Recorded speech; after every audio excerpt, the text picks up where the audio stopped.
Oi, hoje vamos falar sobre a demência e delírio. Qual seria a definição da demência?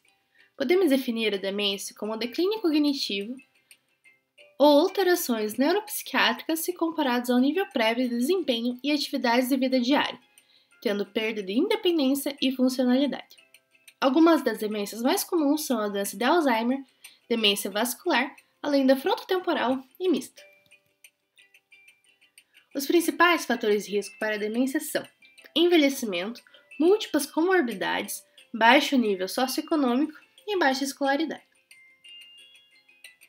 As demências podem ser classificadas em evolutivas, quando tem declínio cognitivo progressivo por conta de doenças neurodegenerativas ou por infecção crônica, estáticas, com evolução em fatores de risco controlados, como causa vascular ou traumática, ou reversíveis, uma vez diagnosticado precocemente e com tratamento adequado, como deficiência de B12 ou hipotireoidismo.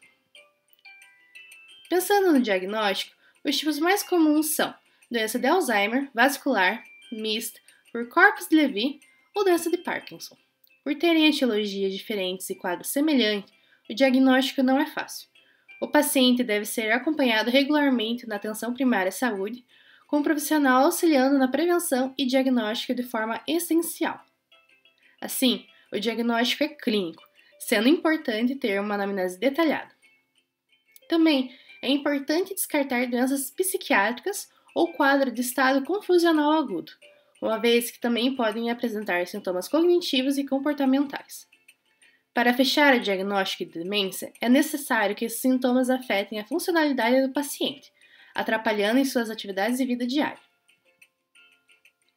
Por conta disso, o diagnóstico é feito quando há 2 domínios afetados entre os 5 a seguir: memória, linguagem, habilidades visoespaciais, comportamento e personalidade e funções executivas.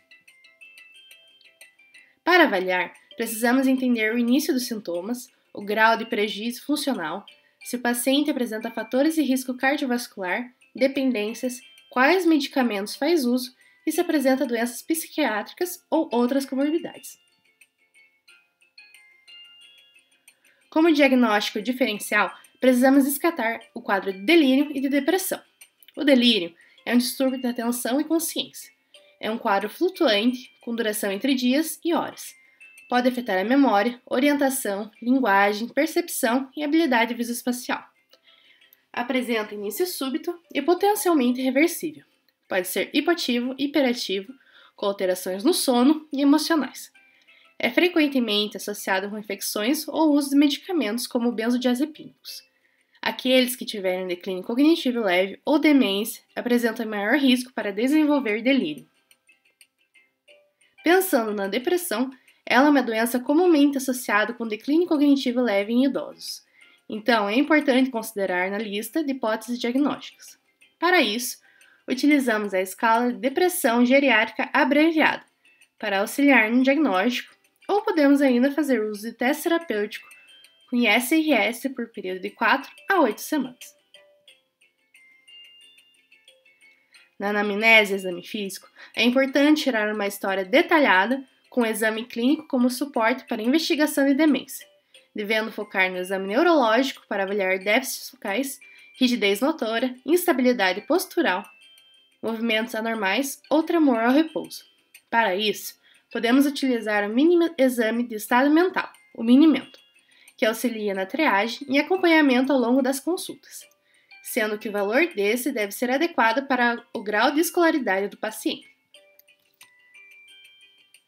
De exames complementares, devemos solicitar para auxiliar na investigação de possíveis causas reversíveis de declínio cognitivo, como TSH, vitamina B12, sorologia de HIV e sífilis, hemograma e plaquetas, sódio, potássio, glicemia de jejum, ureia e creatinina. Se o paciente ainda tiver suspeita de AVC, neoplasia, hematomas ou hidrocefalia, deve ser solicitado exame de neuroimagem com tomografia de crânio ou ressonância. Se o paciente tiver declínio cognitivo muito rápido, devemos sempre considerar o risco de meningoencefalite. Falando no tratamento, primeiro precisamos classificar o paciente em demência leve, moderada, grave ou fase terminal para entender o método terapêutico e as metas para cada classificação. O tratamento pode ser não medicamentoso, com equipe multidisciplinar, fisioterapia, fono, nutrição, psicólogo e terapia ocupacional, ou medicamentoso, objetivando melhor cognição, mas sem reverter a história da doença. Para isso, nas fases leves e moderadas, podemos utilizar os inibidores da acetilcolinesterase como rivastigmina. Nas fases moderadas a graves, podemos fazer uso de antiglutamínérgicos como a memantina, ambos medicamentos encontrados no SUS. Em caso de agitações ou delírios, é importante evitar o uso de antipsicóticos por conta de efeitos adversos e dar preferência para ISRS ou anticonvulsivantes como o carbamazepina. Se não obtiver resposta, pode usar baixas doses de antipsicóticos atípicos, como a quetiapina. E quando devo encaminhar o paciente com demência? O encaminhamento pode ser feito assim que for descartada possíveis causas reversíveis de declínio cognitivo. Se o paciente tiver queixa de déficit cognitivo, mas o exame físico e mini-mental normal, pode fazer acompanhamento pela atenção primária.